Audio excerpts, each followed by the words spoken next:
Hello there guys, and the move is over. For those of you guys that watched my previous video, you will know that I was moving and I'm finally moved. So we're finally back with another video, Yugioh The Duelists of the Roses, and for this time we are going to cover plants. Now plants got a small amount of support, but they the main plants that you want to focus on got a lot of equip spells, and I always like when a deck type or specific set of cards that are the best in a deck type have a lot of equips, because you know equips are what make this game go around. So we're doing plans for this video, and for our deck leader we have the Queen of Autumn Leaves. The whole deck is pretty much going to focus mostly around this card, so there is that. Right now, my Queen of Autumn Leaves is a captain rank, and a captain rank she unlocks her first ability, which is increased strength for same type friendlies. And what that does is any plant that's in the surrounding spaces to your deck leader is going to gain an additional 500 points of attack and defense. So, you know, something to look forward to. So let's go over the deck. First up, we got Curse Breaker. We know what it does. Next, we got 3 Rose Spectre of Dun. Self-explanatory card. It's a female. Big focus of this deck is females. Next up, we got 3 Arlen Way. This card is pretty much just like the weaker version of Rose Spectre. So, important thing about this card is that it is a plant and it is a female card. Next, we got 3 Green Phantom King. Green Phantom King directly powers up the Queen of Autumn Leaves. The special info, the effect on it is a flip effect. When it gets flip face up, all Queen Autumn Leaves on the field get strengthened by 500 points. That is attack and defense, so pretty good card. Next we got 3, the Queen of Autumn Leaves, of course, and then we got 3 Fairy King Truesdale. Fairy King Truesdale is actually one of the cards, one of the cards that is the deck leader that you can begin with in the game. Whenever the game first starts and they give you like a variety of decks to choose from.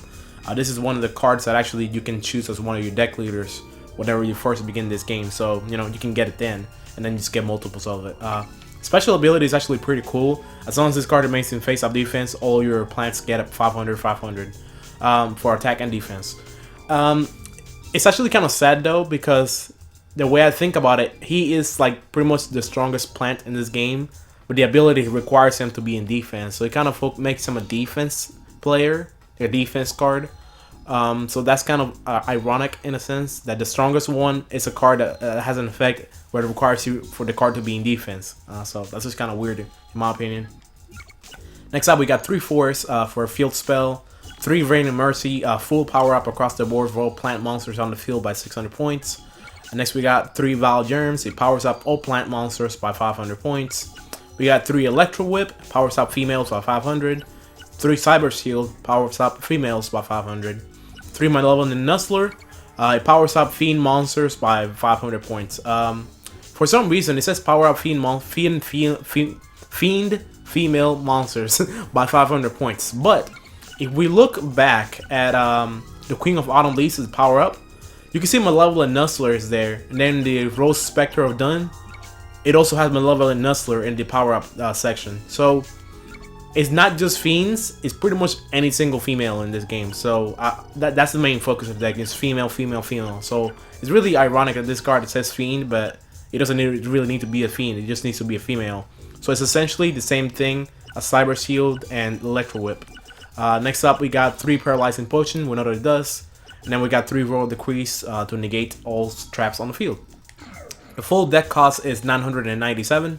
So it's pretty low deck cost. We're not going to play the usual people. We're going to play probably somebody that's a little bit weaker. Just because, you know, we want to mix it up a little bit.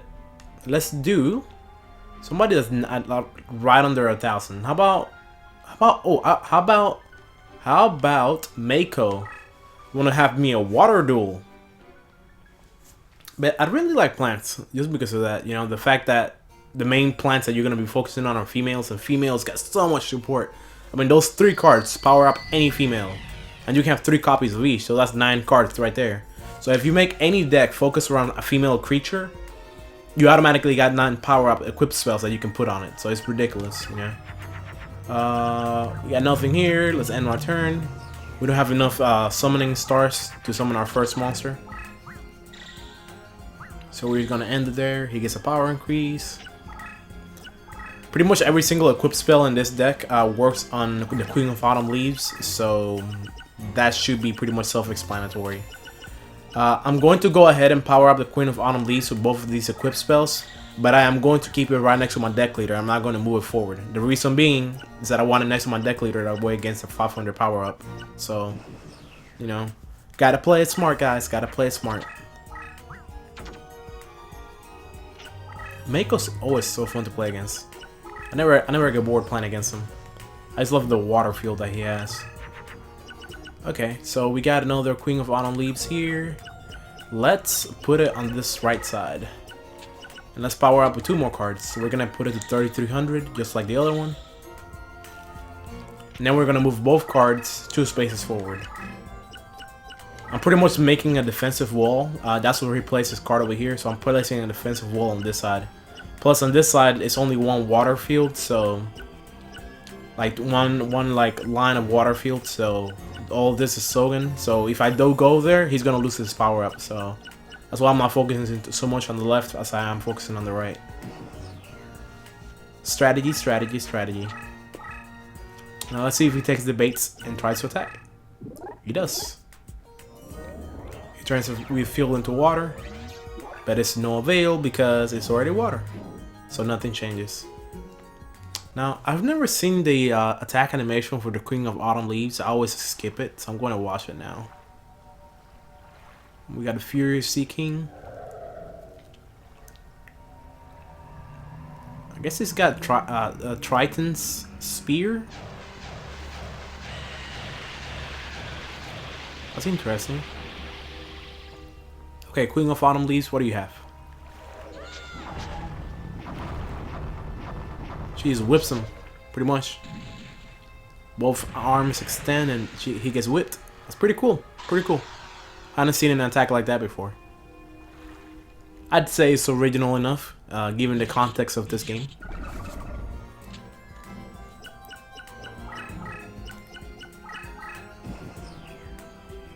Okay, so...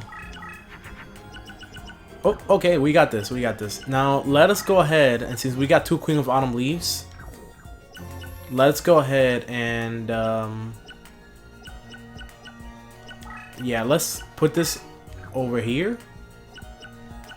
Let me think here, Let me move the Queen of Autumn Leaves 1 space forward, then move the other one 1 space forward, then move my Queen of Autumn Leaves deck leader 1 space forward, and place in this empty square, the Green Phantom King. Let me see if we can see the power up. Wild Germs. Because it's weird because the Green Phantom King looks almost identical to the Queen of Autumn Leaves, but it's a female. But it's a male. I mean, you can tell because of the name. It's a Green Phantom King. You cannot have a king that is a female. Or can you? I don't know. But we're going to go ahead and place them in face-up defense. Flip them up, pretty much. And have both our queens gain 500 points. So this one is 38. This one is also 38. And the Green Phantom King is 2100 defense. Hopefully he decides to attack and take the bait, and then I can just attack whatever monster he attacks it with my Queen of Autumn Leaves. Okay, what do we got? Oh, he decides to attack. Oh man, big mistake. Ah, I got spellbounded for 1 turn. Oh well, it still loses life points. Alright, let me skip on the attack. No need to see this. We know what the outcome is. Because you have 750 life points. Oh, he decides to go to defense. Not bad.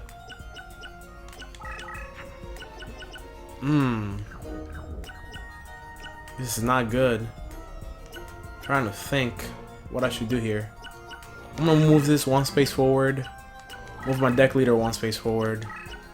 And then I'm gonna place a paralyzing potion in this spot right here. If he decides to attack that card, his monster is going to be paralyzed. Then I can just attack on the very next turn and win. Oh, he decided not to do anything. Okay, so a paralyzing potion paralyzes that monster. Then I can move my Queen of Autumn Leaves to the right. My deck leader 1 space to the right. And then how about placing Fairy King Truesdale 1 space forward. And then moving my Queen of Autumn Leaves here. This is gonna lose the power up. I don't really care if it gets destroyed right now. So just gonna let it go.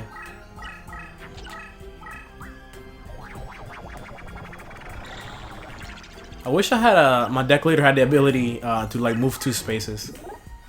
That'd be pretty awesome. I would really welcome that right now. I would just get really close to the enemy and just kill him. But it can't be done. Oh, he attacks. Oh, wow. By 50 points. Oh my god. I did not see that coming. I did not see that coming. I did not think that he would have enough. Whatever he would summon would not be strong enough. But anyways, this is enough because if I attack him, I win automatically. I will inflict 1,050 damage because of the point difference.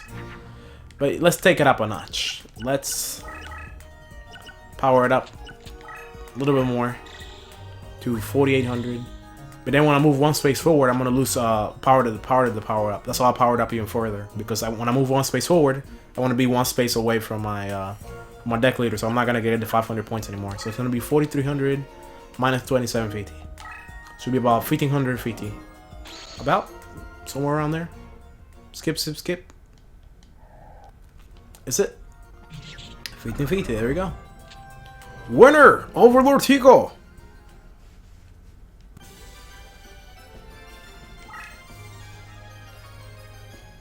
I wonder if there's a duelist I can play that is stronger. By the way, water is like one of my favorite decks in this game. It's pretty awesome. It's like aqua, water monsters, and the sea serpents. They're pretty awesome in this game. It sucks that they don't really... Like, it sucks that this game, the computer doesn't play that well, and their decks are okay at best. You know? I wish they were a little bit better. Just a little bit. I wish I could play Shoddy right now, but my deck cost is too high.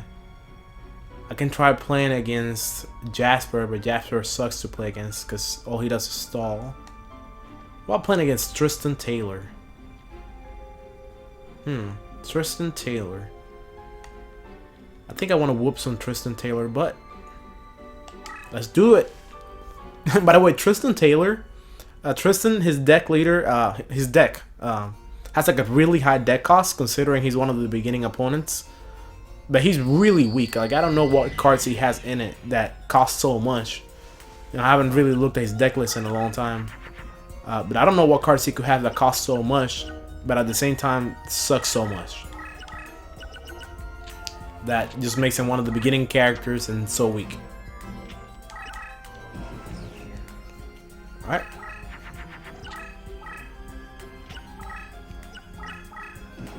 Okay, okay, okay. We got the forest. We got the power. He-Man. Okay, let's do this. Let's put that forest right there in the center. We're gonna try to get the power up. Get that power up. Awesome.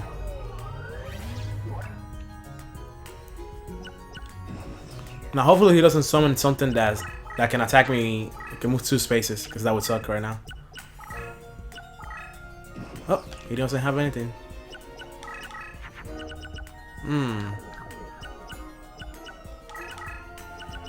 I don't have anything either. What I can do right now is summon my Fire King Truesdale. I don't know why I'm talking like that. Let's move 1 space forward. Let's move this 1 space forward. My Fairy King Truesdale is 3,200. Should pack a nice punch, whatever he decides to attack it with.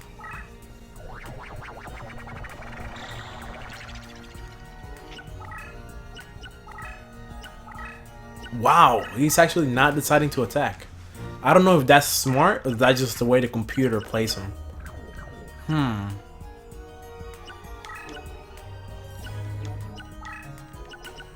let me put my Green Phantom King over here. And let us attack. Yeah, I might as well. If I attack this, I should win. Mystery Hand. Alright, let's see the attack animation of Feather King Truesdale.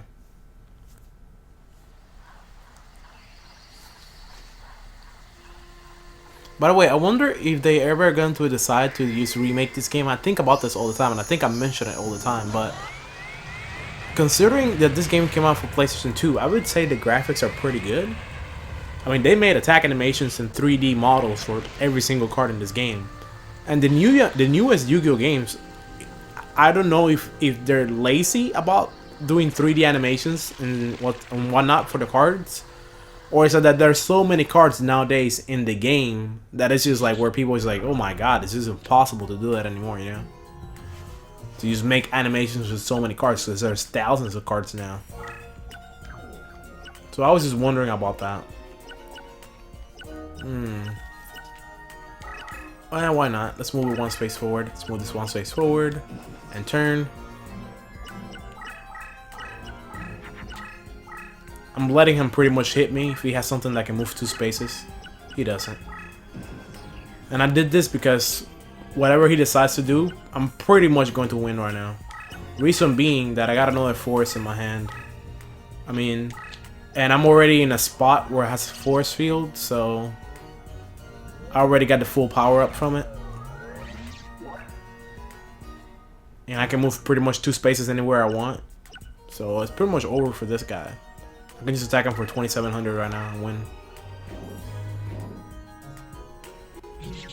And that is the way the cookie crumbles. Tristan Taylor. The man, the legend. That's what he says in Yu-Gi-Oh! Capsule Monster Coliseum. Whenever you first face him, he's like, the man, the legend, Tristan Taylor. And then he's like all cocky, and then when Yugi says he's gonna fight Sirius, he's like, well, you don't need to play Sirius. Don't take it easy, man. You know, he's like backing out. He's like, whoa. If you're gonna play Sirius, then I'm not acting big. It's really weird. Hopefully you guys have played that game, because that's game awesome. That's an awesome game. I don't know whether I want to face this guy. Takes forever to play him. Maybe Pegasus? Nah, Pegasus is overdone. What about Keith? No Keith. Trying to think. Do I want to face Mai again? Yeah, why not? I'll play the person right next to Tristan. Mai is pretty cool to play against. She's an awesome opponent.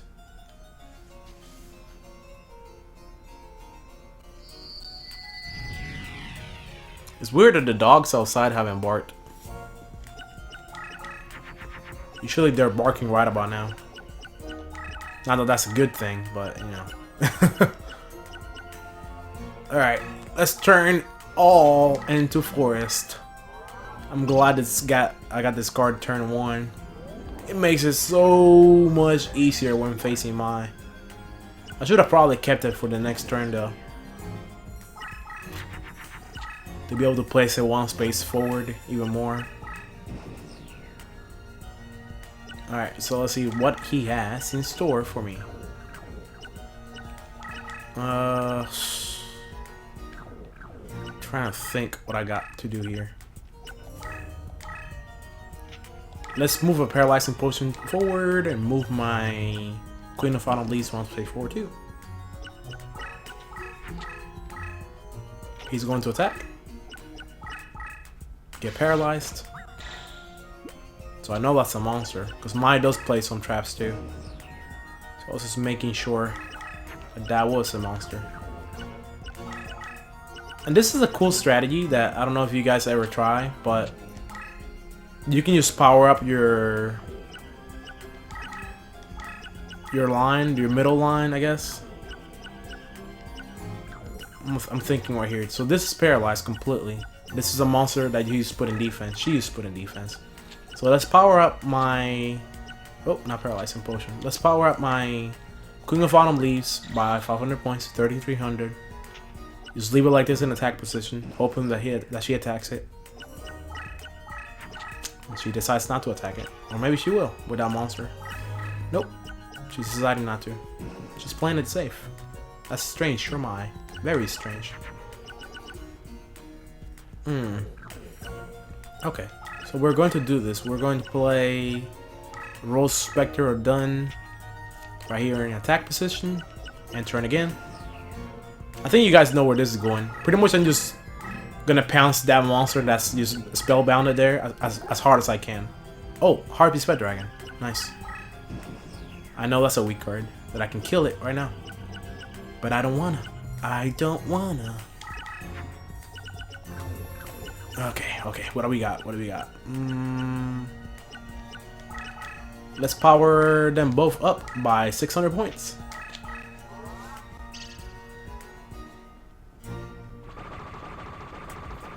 It's weird how Rain of Mercy is actually like raining down.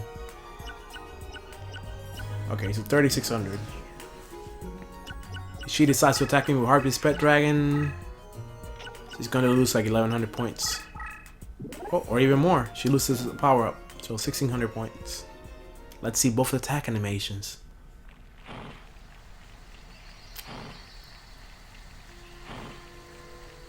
I mean, that Harpy's Pet Dragon looks good.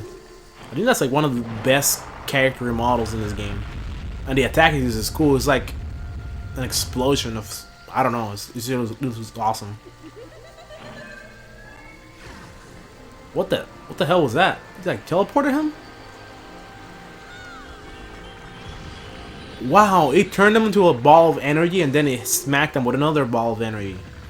You know, I would have thought that she would have attacked him with her tentacles, because she's like a hybrid between a woman, an octopus, and a plant. Like she has octopus tentacles, but they're thorns. They're like a plant, you know, tentacles. It's weird. I mean, that attack was not anything like I was expecting. And she brings back Harpy's Pet Dragon again. Oh my god, poor guy. Oh, poor girl. Another 1900 points. That's just sad. I mean, she's like just killing herself. She's down to 500 points and I haven't even attacked yet. I'm gonna make one attack. And the one attack I'm going to make is going to be now. For the win. Giving them both another 600 points. And attacking. Blue Winged Crown. For the win. 3100. Or is that 2900 damage? 2900, I believe. Yeah. Yeah. Yeah! Winner! And that was 3 duels, guys. 3 duels pretty quickly. Although we did play some weak opponents. It's weird how this game, you either gotta play Pegasus or one of the last people for you to actually have a challenge. Like, even Mai is not that strong once you really get down to it. But anyways, guys, that was Plants and Yu-Gi-Oh! The Duelists of the Roses. Hopefully you enjoyed. Leave me your comments below. Let me know whether you like Plants or not, and what other deck type you would like me to cover in the future or later on. I'll probably be doing some live streams from here on out a lot of the time, because, you know, live streams are cool, and YouTube is finally getting that live stream options all the way down center. You know, they were really weird for a while, and the features were just not there, and they were glitchy, but now it's coming together.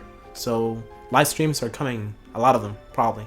Thank you guys for watching. Thank you guys for listening.